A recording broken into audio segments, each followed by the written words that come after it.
Hey, what's up, guys? Welcome back. Coach Jason here. So now that we're in the marathon series, I did my first video last time. It's in the description below. We talked about 10 minutes for the mile and 5 workouts or 5 training concepts or components to help you get there, whether you're intermediate runner or beginner runner or whatever. Things that'll help you achieve that goal.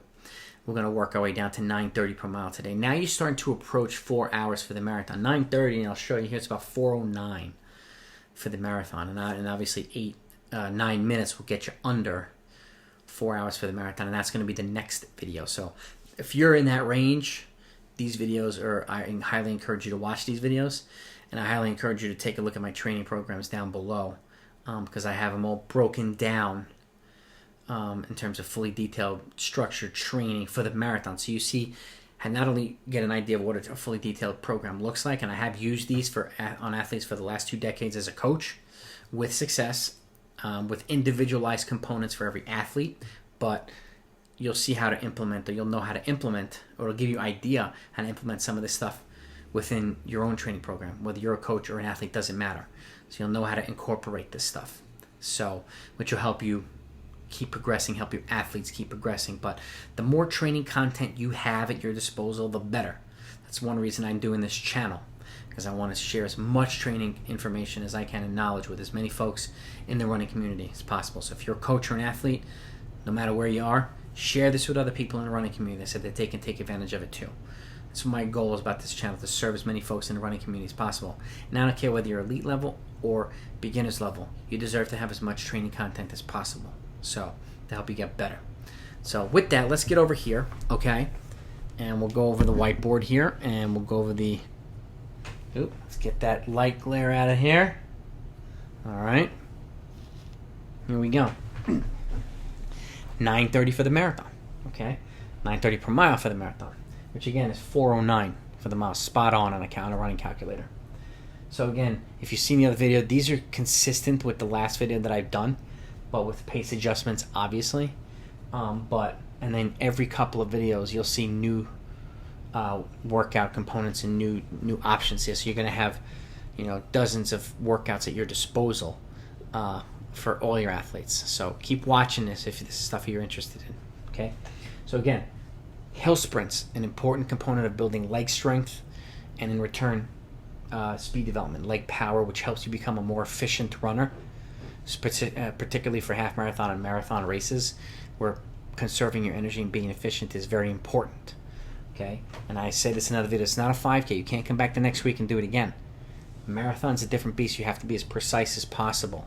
Okay, and try to nail it on race day. So making sure you're doing the right things along the way is very important. So hill sprints, again, it's a great way of building leg power, leg speed. You're staying upright but leaning into the hill, focusing on lifting the knees and pumping the arms. Okay, if you have a softer surface like a dirt hill or whatever, perfect environment. You do about 6 to 8 of these reps. You attack the uphill. Since they're short, it's a relatively steep hill if you have access to it. You attack it hard. You walk down nice and easy, or jog down nice and easy, and you repeat. And again, this can be done as a workout itself with a warm up and a cool down, or after a short recovery run. It's up to you. Okay. Secondly, complementing the uphill runs are flat sprints. They're a little bit longer since they're on the flat, but in this case it's 100 to 150 meters. Again, attacking or accelerating on the flats is just as important as accelerating on the hills. So 100 to 150 meters, and whether it's road or dirt or grass or on a track, that's completely up to you.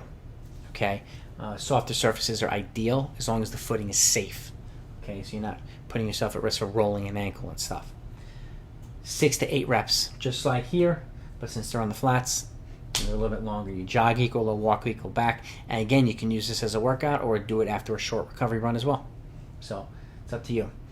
Number 3, the semi-long run. And I say this in a lot of other videos too. It's important to have 2 runs if you get to that point where you're on your feet for an extended period of time, if you're training for races like a half marathon and a marathon.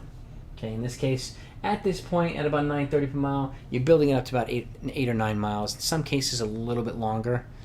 For certain folks, that's where the individualized component comes in. But and I have folks build up to 13, 14, 15 miles as they get fitter and more experienced. But again, that's a workout in itself, keep in mind. You don't have to have 2 or 3 hard workouts every week. It's where you plug in the workouts and why you're doing it is what's important about it, and progressing from one thing to the next to help you keep improving and stay healthy at the same time.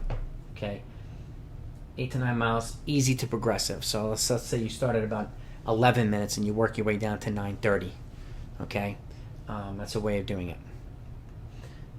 800 meter reps is the 4th workout, and again, comparing this to the first to the 10-minute per mile workout, this is a repeatable workout. So again, if you're doing, let's say you're doing a 20-week training program, you could do these workouts. You do it 4 times. You could do them every 4 weeks.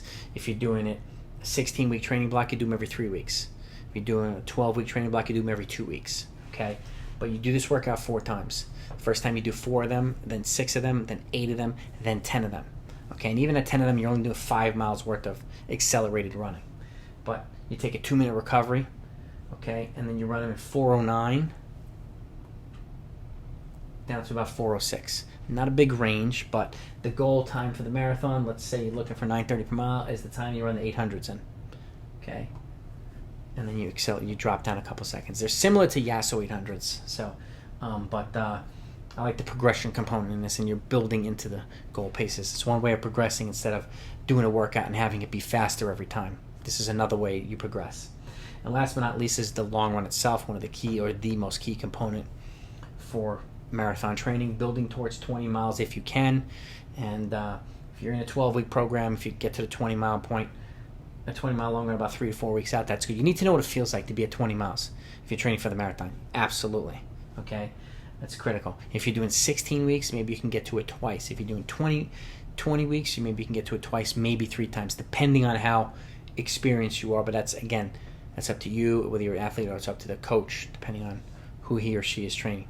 So there's a couple ways you can do it. Progression from 11 minutes to 9:30 per mile. Start at 90 seconds slower, and then you progress into the pace over the run. Okay, this is kind of similar to doing a semi-long run. Or you can do it at 90 to 95%, which is a good recovery, and 90-95% of the marathon pace. So in this case, it'll be 10:45 to 10:15, about 75 seconds to 45 seconds slower per mile throughout the run, and that's kind of the range you stay in. So you can do it progressively or stay in this range, okay? And lastly, I like to simulate the course as often as possible. If you train for a marathon, it's important to find out what the course looks like. Okay, if you can, whether it's flat or rolling, or I would email them to find out if it's not on the website, and kind of design your workouts, and particularly your long runs and potentially semi-long runs accordingly. If it's a rolling course, it's good to simulate as many long runs as possible over the rolling. You got to get used to, especially if it's a rolling course, then this doesn't become as easy to achieve because there's fluctuations in paces.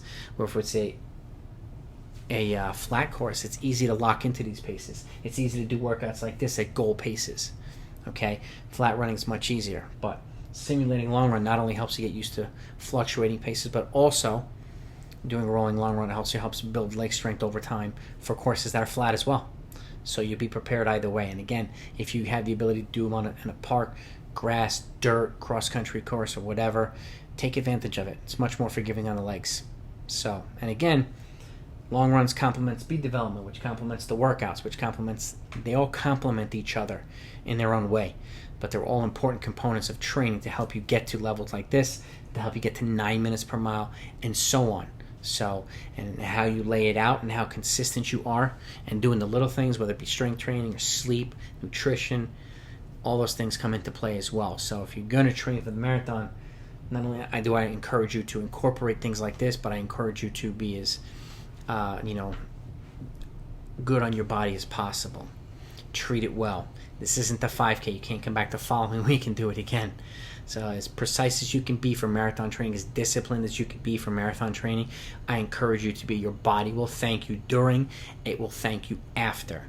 Okay, and the more consistent you are building up to the marathon, the easier it would be for you to recover on the back end from the marathon as well. And that's an important component too, especially if you want to come back and do it again. So the better prepared you are, the better it is for you on both sides. And that's an important component that some folks overlook, but I don't want you to. That's just why I mention it. And I mention it a lot in my program. So, but here's the video. I hope it was helpful. Let me know if it was. Hit the thumbs up. If you haven't subscribed yet, please do so. It helps other folks know that this channel exists. And again, share this channel and these videos with other people that you know, runners, coaches, people you think they might benefit from it. I want to help as many people in the running community as I possibly can. So we'll talk about 9 minutes per mile next video. Thanks for watching. Talk to you next time.